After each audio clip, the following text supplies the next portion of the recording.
There's a tale that still lingers in the minds of many people who lived it, and no doubt many of you here today. It's a tale of panic and of preparation, of a world united by the fear that everything was about to change. In households, preparations were underway. In mine, my parents, Turkish migrants to Australia, were quietly stockpiling items that we thought we'd need for days and perhaps even months. Canned goods, bottled water, toilet paper. And it wasn't just our house, it was the entire street, it was the entire neighborhood, schools and offices bracing for the reality that they were about to close. You could feel the tension in the air, neighbors exchanging weird looks to one another, quiet whisperings on the street. Every facet of life, it seemed, hung in the balance, held up by the systems that we took for granted. Those systems, it seemed, were about to fail us. It was the 31st of December, 1999. And as the clock slowly counted back to midnight, there was a nervous preparation in the air. A nervousness that the world as we know it was about to end. As we all started to count down towards midnight, nothing happened. Well, not that nothing happened. Of course, fireworks happened and we all celebrated the welcoming of the new century, but it didn't happen to the scale that we thought it would. We had prepared for a disaster that never came. Of course, it seems almost absurd now, but at the time, it felt like we were standing on the edge of something monumental. And the fear was rooted in something as mundane as the way we had written computer codes. You see, for a very long time, we only ever used the last two digits of the year. So 1979 was 79, 1999 was just 99. And it made sense, right? We all knew which century we were in, as did the computers. So what was the need to have 4 digits?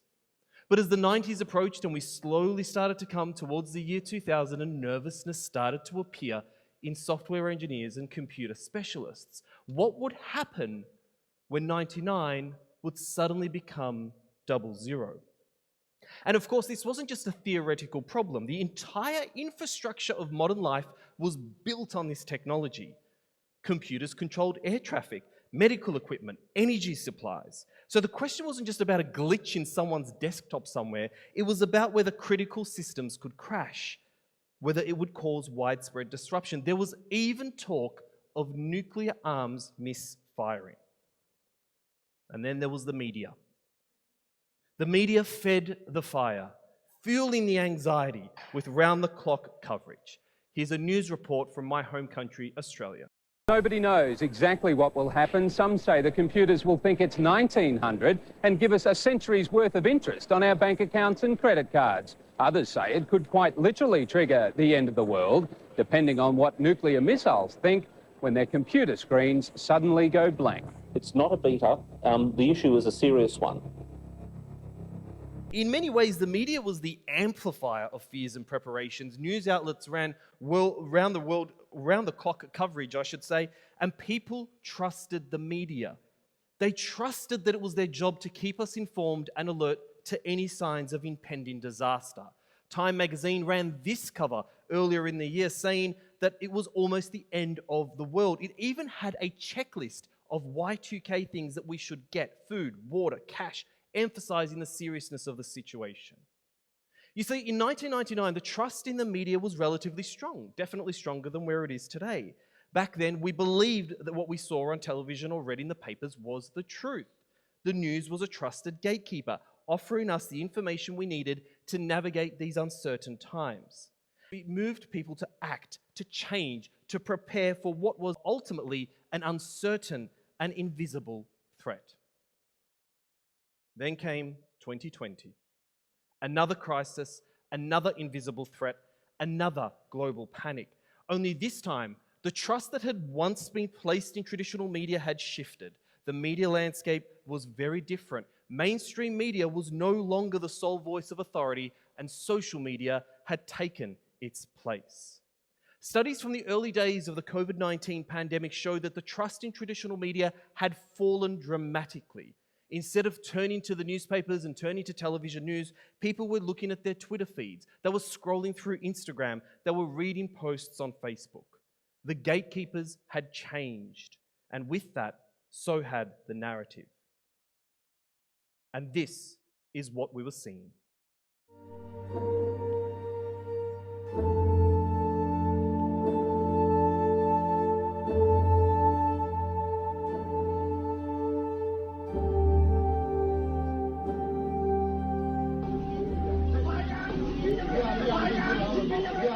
Social media became a breeding ground for speculation, for rumors, for misinformation. Suddenly, everyone had a voice, and not every voice was credible.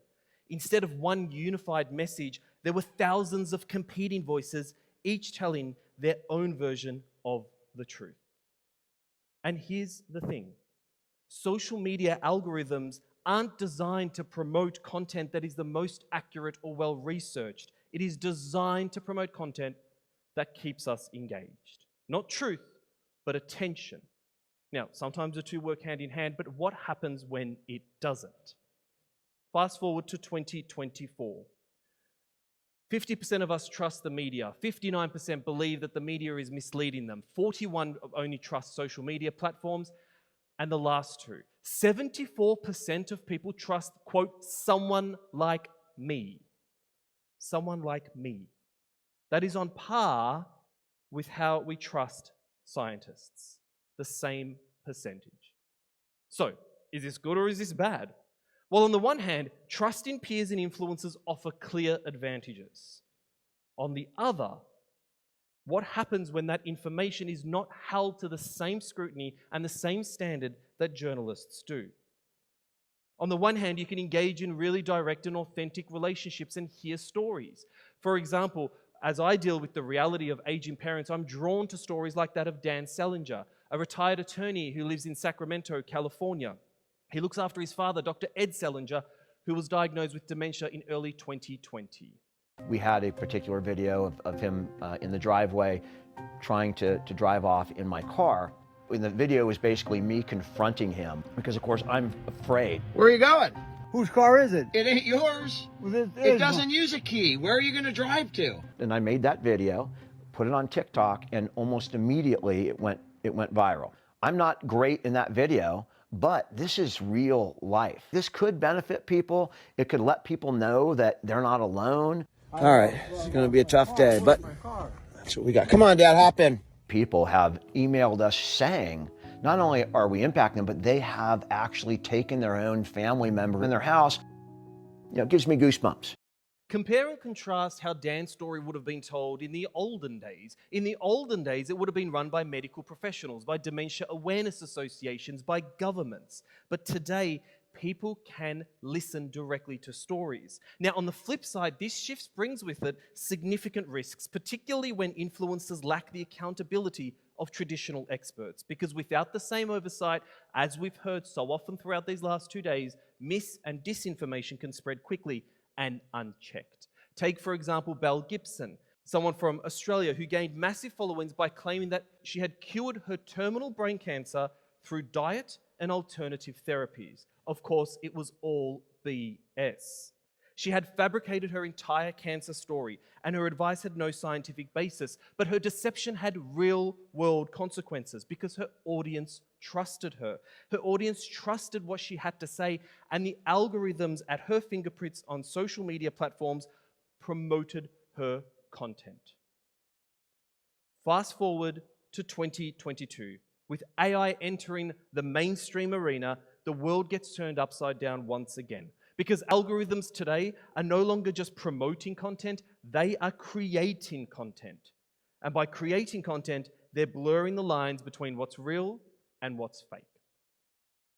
The most famous AI software that is probably out there, ChatGPT, have a look at the evolution of ChatGPT. And I say evolution because of how much it has improved in the short time that it's been in our lives.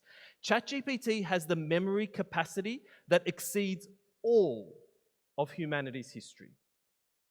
Version 4.5 of ChatGPT is thought to have an IQ of around 155.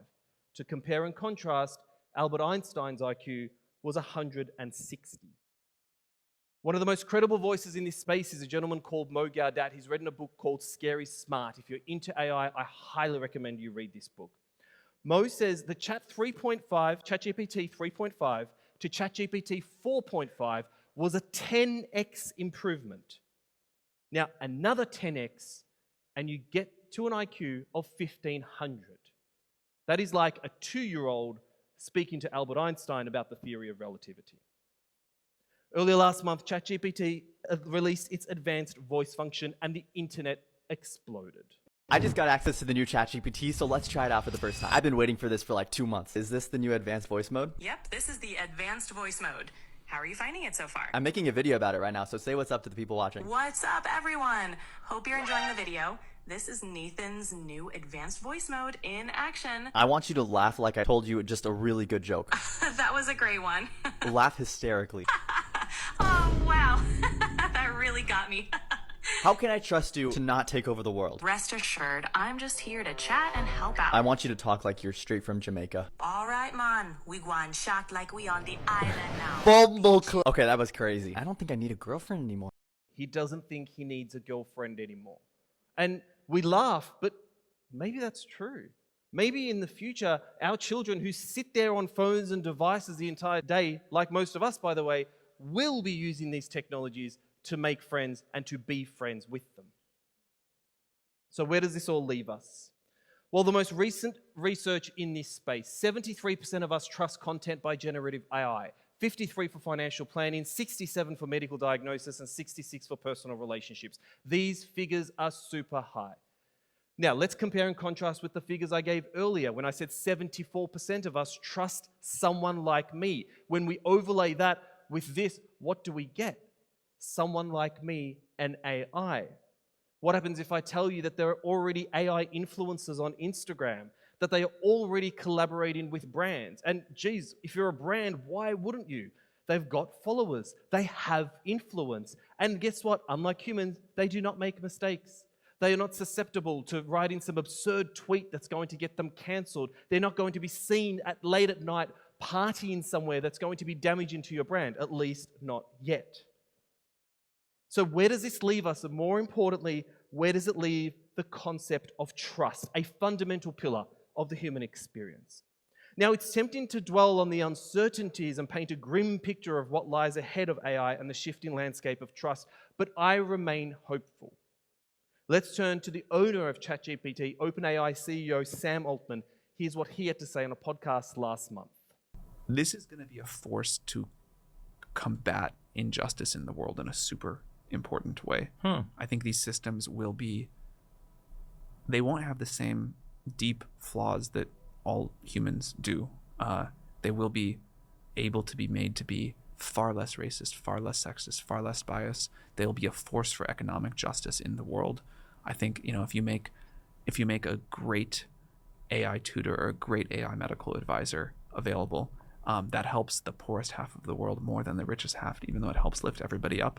So I don't have like an answer to the scientific question you asked, but I do at this point feel confident that these systems can be, of course we have to do some hard societal work to make them in fact be, but can be great for sort of increasing justice in the world.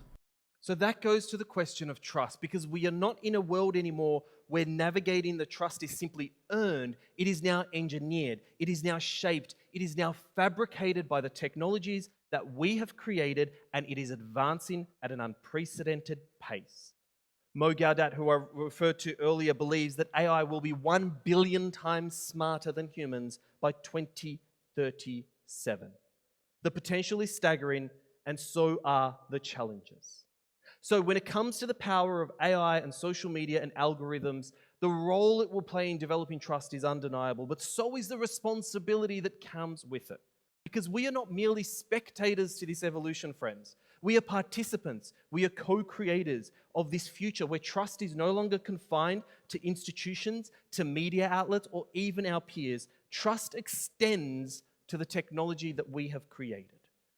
So AI may surpass us in intelligence, but it will never replace the depth of our humanity unless we let it.